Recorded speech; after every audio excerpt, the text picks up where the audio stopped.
नमस्कार। आप देख रहे हैं 4 PM न्यूज नेटवर्क पर डॉक्टर लक्ष्मण यादव का विश्लेषण। चूंकि चुनाव चल रहे हैं, चुनावों पर ही बात करेंगे और आज की बात झारखंड चुनाव पर करेंगे, लेकिन उसका संदर्भ उत्तर प्रदेश से जुड़ा हुआ होगा। असल में उत्तर प्रदेश में भी उपचुनाव हो रहे हैं, चुनाव चल रहे हैं, लेकिन फिलहाल चर्चा इस बात की है कि आजाद भारत में शायद ऐसा कभी हुआ हो कि नामांकन हो गया, सब कुछ हो गया, लेकिन 1 हफ्ते के लिए चुनाव टाल दिया गया और बहाना ये बनाया गया कि चुनाव इसलिए टाले गए कि मतदान 13 नवंबर को जो होना था, उस दिन पर्व हैं, पार्टियों ने भी कहा कि भई इसको टाल दीजिए। पार्टियों ने कहा होगा 20 दिन पहले, टाला गया चुनाव के हफ्ते भर पहले, 1 हफ्ते टाला गया।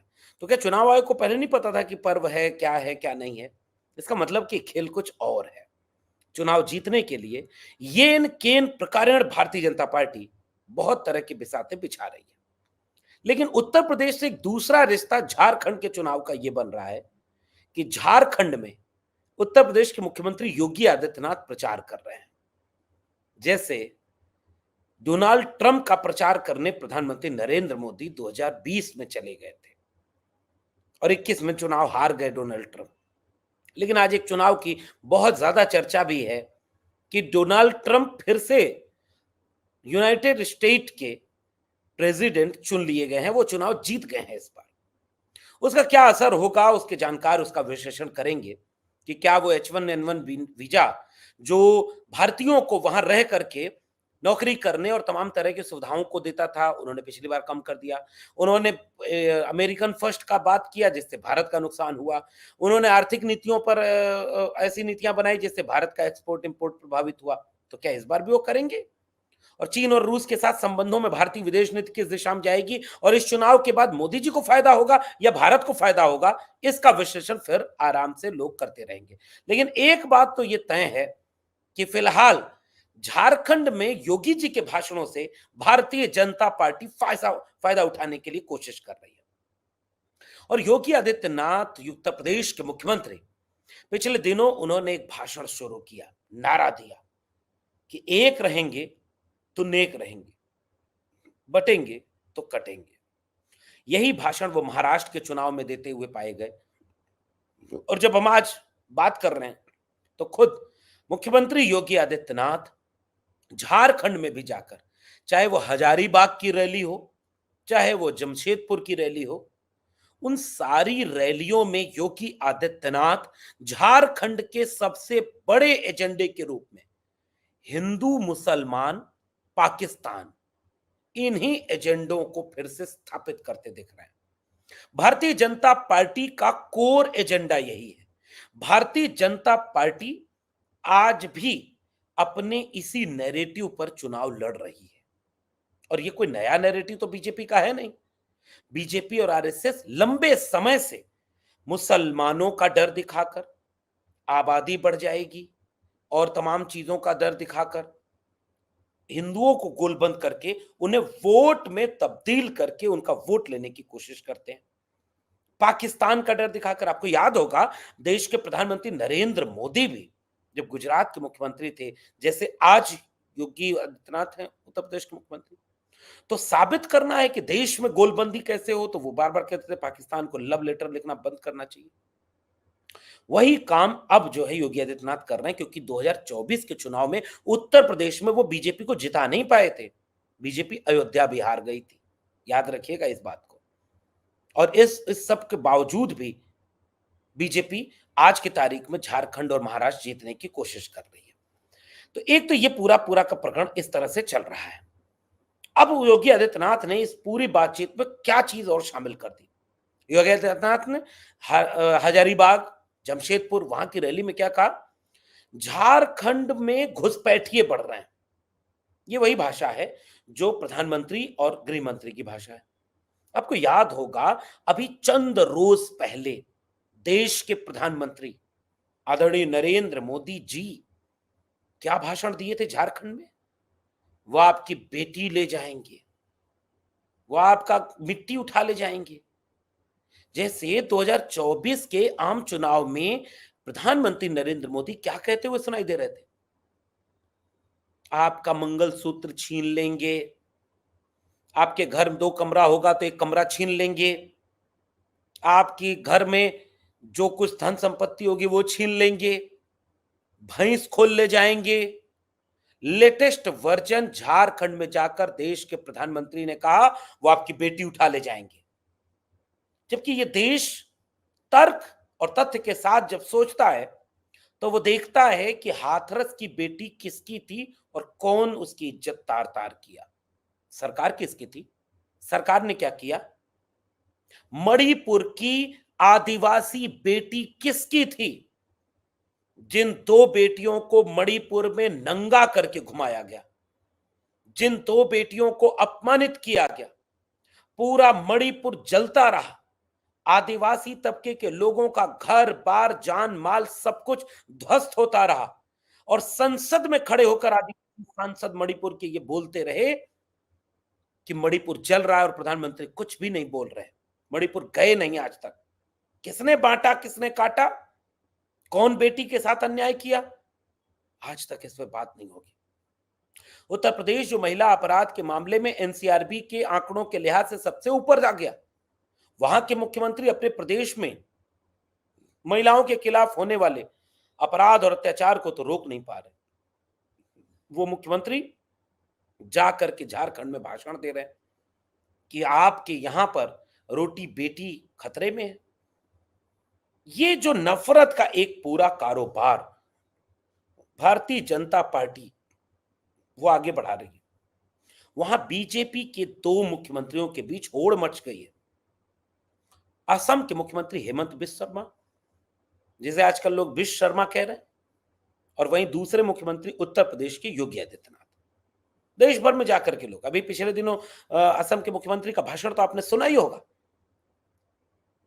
कि ये औरंगजेब, आलमगीर, मुसलमान, ये भाषा बोलते हुए वो इतना कुछ बोल गए जिसके बाद झारखंड में मुकदमा किया गया।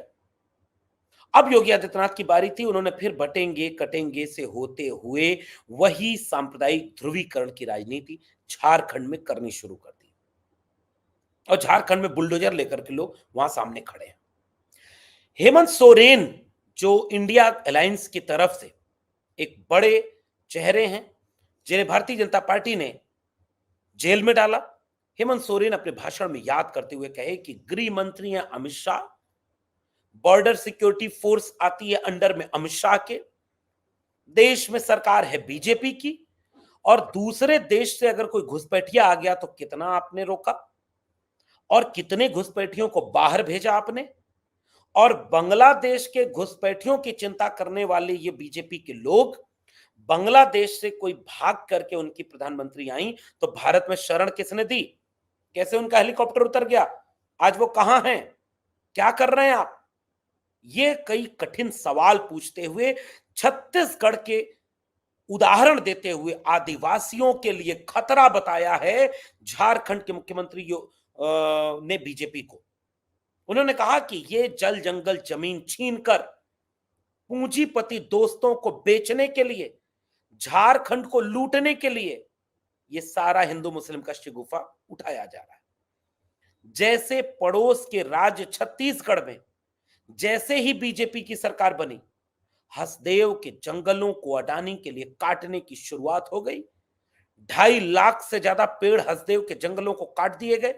अडानी को पूरा का पूरा खनिज संसाधन बेच दिया गया और जो आदिवासी विरोध कर रहा था कि भाई ये हमारा वजूद क्या होगा, हमारे जीने का साधन क्या होगा, ये जल जंगल जमीन जो हमारी है उसका क्या होगा, उन्हें अलग अलग बहाना बनाकर साजिश करके कोई जेल में डाल रहा है, कोई मार रहा है, प्रताड़ित किया जा रहा है। और मुख्यमंत्री योगी आदित्यनाथ वहां जाकर के उत्तर प्रदेश के उदाहरण दे रहे हैं कि उत्तर प्रदेश में पत्थरबाजों को सबक जैसे सिखाया, झारखंड में भी सिखाने की जरूरत है। उत्तर प्रदेश में झारखंड में बोलते हुए मुख्यमंत्री योगी आदित्यनाथ कह रहे हैं कि हमारे यहां भी कांवड़ यात्रा नहीं निकलने दी जा रही थी, आज हम फूल माला बिछाते हैं, बरसाते हैं और कांवड़ यात्रा चलती है। क्या आपने ये देखा, बिहार में भी पता चला कि मस्जिद के ऊपर भगवा झंडा फहराने की कोशिश की गई। बिहार पुलिस ने गिरफ्तार किया, बीजेपी की सरकार है। उसने कहा कि ये भाई जेल जाएगा, ये आदमी कानून व्यवस्था के लिए खतरा है। उत्तर प्रदेश में बहराइच का दंगा हुआ और मुख्यमंत्री योगी आदित्यनाथ झारखंड में जाके कहते हैं कि उत्तर प्रदेश में कोई दंगा नहीं हो रहा। और उत्तर प्रदेश के बहराइच के दंगे का आलम यह था कि बहराइच में भारतीय जनता पार्टी के ही विधायक ने भारतीय जनता पार्टी के ही कार्यकर्ताओं को दंगा कराने के नाम पर मुकदमा कर दिया। यानी सब कुछ प्री प्लान्ड था और वहां भी कोई झंडा उतार कर झंडा फहराने दूसरे के घर पर चढ़ गया। यही आग लगाने की कोशिश क्या झारखंड में की जा रही है, ताकि हिंदू मुसलमान के नाम पर बरगलाया जाए झारखंड को। और झारखंड के खनिज संसाधनों पर निशाना है, जैसे अंबानी और अडानी को बेचा जा सके। असली लड़ाई उस खनिज संसाधन की है। झारखंड में उन खनिज संसाधनों को बचाने के लिए कल्पना सोरेन और हेमंत सोरेन मजबूती से अपनी लड़ाई लड़ रहे हैं और भारतीय जनता पार्टी हिंदू मुसलमान के नैरेटिव पर लड़ाई लड़ रही है। मुख्यमंत्री योगी आदित्यनाथ बोलते हुए कितना कुछ बोलते गए। उत्तर प्रदेश जैसा राज्य चाहिए, चीन पीछे हट गया। आप कैसे पता चला योगी आदित्यनाथ जी को? लगता है फॉरेन मिनिस्ट्री का अतिरिक्त प्रभार मुख्यमंत्री योगी आदित्यनाथ जी के पास आ गया है। रोज आज आप गूगल करिए, तस्वीरें देखिए, अलग अलग न्यूज एजेंसी, अलग अलग लोग लगातार क्या बता रहे हैं पता है? चीन भारत में घुसता जा रहा है, लद्दाख से लेकर के अरुणाचल प्रदेश तक, और कोई लाल आंख आज तक केंद्र सरकार नहीं दिखा पाई है। विदेश नीति इतनी चूक गई कि कनाडा में हिंसक वारदातें होने लग रही हैं। दो समुदाय सिखों के भी, सिख और हिंदू लड़ रहे हैं ऐसा कहा जाता है, जबकि कनाडा में ये, कनाडा के कुछ नागरिकों ने कहा कि सिख और हिंदू नहीं लड़ रहे, कट्टरपंथी दोनों तरफ के नफरती लोग लड़ रहे हैं।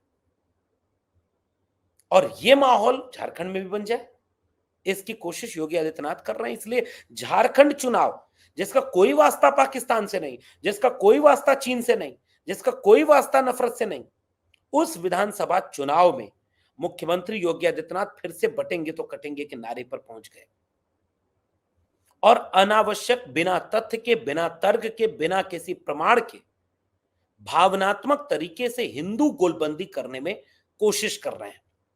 जबकि झारखंड की बहुसंख्यक आदिवासी आबादी है और आदिवासियों का मानना है कि वो हिंदू नहीं है। झारखंड में वहां की विधानसभा सरकार ने सरना धर्म कोड पास किया अपनी विधानसभा में और उन्होंने कहा कि जब अगली बार जनगणना हो तो आदिवासियों के लिए धर्म के कॉलम में सरना धर्म कोड का भी नाम होना चाहिए।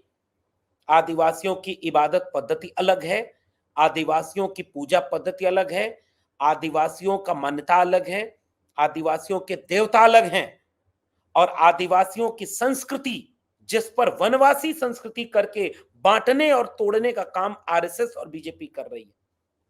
क्या बीजेपी के नेता योगी आदित्यनाथ हो, प्रधानमंत्री नरेंद्र मोदी हो, इसका जवाब देंगे कि आदिवासियों की मान्यता और संस्कृति पर हमला करने का काम किसने किया? मणिपुर से लेकर झारखंड तक आदिवासियों की जल जंगल जमीन को लूट कर पूंजीपतियों को देने का काम कौन कर रहा है? इस पर चुनाव न चला जाए, इसलिए आदिवासी अस्मिता पर बात न हो, हिंदू अस्मिता पर बात करो, बटेंगे कटेंगे हिंदू मुसलमान आलमगीर और ये करते रहो। भारतीय जनता पार्टी इस पूरे चुनाव को वहां ले जा रही है और जिसमें सबसे बड़ी भूमिका इस समय अब हेमंत बिस्व शर्मा को पीछे करके, प्रधानमंत्री नरेंद्र मोदी को पीछे करके यूपी के सीएम योगी आदित्यनाथ अपनी भूमिका निभा रहे हैं और ये इस देश को एक नए शिगुफे की तरफ ले जा रहा है जो संकटग्रस्त कर सकता है पूरे उत्तर प्रदेश के से देश की राजनीति को। जबकि राजनीति ये होनी चाहिए, जुड़ेंगे तो जीतेंगे। उत्तर प्रदेश में तो चुनाव करा नहीं पा रहे। उत्तर प्रदेश में रोज ये आरोप लग रहा है कि बीएलओ तक के पदाधिकारी को बदला जा रहा है जाति और धर्म देख करके, और वो नारा लगा रहे हैं बटेंगे तो कटेंगे। जितने भी समाजवादी पार्टी के प्रभाव के इलाके हैं, वहां जाति और धर्म देख करके जो लोग पोस्टिंग और तमाम चीजें कर रहे हैं, वो लोग नारा बाहर जाकर लगा रहे हैं, बटेंगे तो कटेंगे। इसलिए पीडीए ने एक नारा लगाया, जुड़ेंगे तो जीतेंगे। इसलिए हेमंत सोरेन अपने झारखंड के चुनाव में बोलते हैं कि संविधान को बचाने के लिए हम सब एक थे, एक हैं और एक रहेंगे। लेकिन इस देश के दलितों, इस देश के पिछड़ों, इस देश के आदिवासियों को जो हिस्सा अधिकार मिलना चाहिए, उसको किसने बांटा, किसने काटा, किसने लूटा। इसलिए झारखंड का चुनाव झारखंड के सवालों पर और झारखंड के हक अधिकार के न्याय के संबंध पर होना चाहिए। और इसलिए देखना दिलचस्प है कि झारखंड किस करवट बैठता है। आपको क्या मानना लगता है? आप नीचे कमेंट बॉक्स में बताइएगा कि क्या योगी आदित्यनाथ की पाकिस्तान, चीन बटेंगे, कटेंगे और औरंगजेब काम आएगा, या झारखंड के लोग झारखंड के बुनियादी सवालों पर, झारखंड की बुनियादी अस्मिता पर वोट करेंगे? नीचे कमेंट बॉक्स में जरूर बताइएगा। फिर मिलेंगे किसी विशेषण के साथ, तब तक के लिए बहुत बहुत धन्यवाद।